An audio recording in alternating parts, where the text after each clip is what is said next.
Suivez tous les marchés financiers avec CMC Markets France. Avec CMC Markets, tradez les CFD sur indices, devises, matières premières et actions 24 heures sur 24. CMC Markets, un des leaders mondiaux du trading de CFD Forex depuis 1989.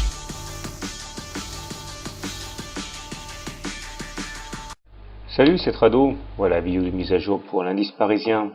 Alors voilà où nous en sommes. On continue sur notre lancée. Finalement, comme on a pu le voir hier, après cette cassure des précédents plus hauts du 9 août, on a libéré un potentiel haussier qui nous amène donc à nous extirper par le haut avec pour objectif très ambitieux à mon sens, eh bien le haut du canal noir ici. Alors on m'a envoyé pas mal de mails pour me demander un petit peu de préciser.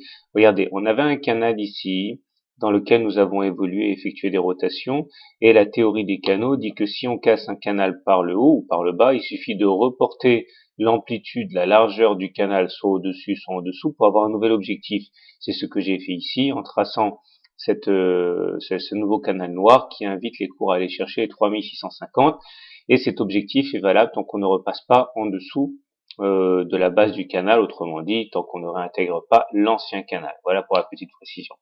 D'ailleurs, on est bien sur notre lancée. Les indicateurs techniques sont très bien orientés, avec un stochastique ici en surachat, puisque supérieur à 80, au-dessus de son signal, avec un MACD également très bien orienté, qui continue dans son non-croisement de signal, au-dessus du signal et supérieur à 0, c'est bien, et le momentum qui est également très bien placé puisqu'il est positif. On remarquera néanmoins que c'est normal, on n'a pas fait de pullback depuis le 27 juillet, ça commence à diverger à plein tube là, divergence baissière sur le stock, divergence baissière sur le momentum puisqu'on n'a pas fait de plus haut sur les indicateurs pendant qu'on en faisait sur les cours.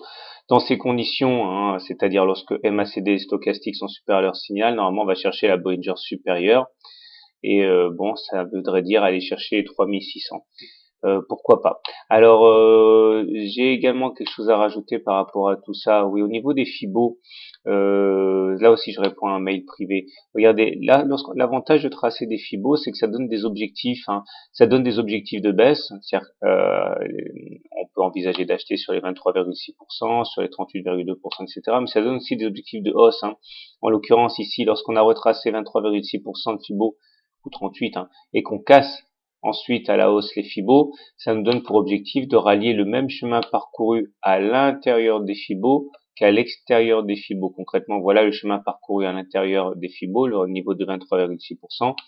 Si on adopte la technique, eh bien regardez, ça nous aurait permis de tracer cet objectif-là, c'est-à-dire d'aller chercher à très court terme les 3506. Ok, et donc c'est aussi un potentiel dans le cadre des trading systems de faire ça. Donc l'objectif de ce mouvement est d'aller chercher 3510 par là avant de subir sans doute quelques mouvements de repli.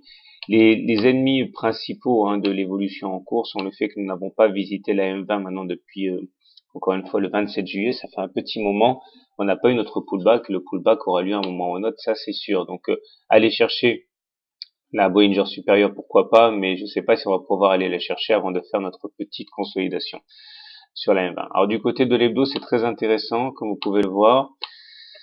J'avais parlé de cette tasse avec Hans il y a déjà plusieurs semaines en me demandant si c'était bien raisonnable d'y croire. Et bien apparemment les cours montrent que ce scénario gagne en crédibilité plus que jamais, puisque là voici la hauteur de la tasse.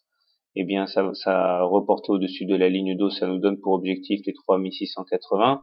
En plus là on termine avec un T1 hebdo, c'est-à-dire qu'on a une clôture au-dessus de la Bollinger supérieure dans un contexte super favorable où la Bollinger supérieure et la Bollinger inférieure divergent. Autrement dit, statistiquement, on est en place pour faire un T2 la semaine prochaine, une deuxième clôture au-dessus des Bollinger. Vous voyez bien que ça crédibilise le scénario de la tasse avec Hans, et avec toujours en ligne de mire cet objectif ici de la demi-droite qui tirerait les cours vers les 3800, 3900, correspondant au fait qu'on soit sorti de la fourchette d'Andrews sans en rallier la médiane. Donc voilà, au niveau hebdo, on a vraiment un potentiel de hausse très très très important. Donc aussi en hebdo, aussi en journalier, mais on est quand même dans l'ordre du rallye, donc il va y avoir des consos, c'est sûr. Voilà, bonne soirée, bon trade, et à demain. CMC Markets, un des leaders mondiaux du trading de CFD Forex depuis 1980.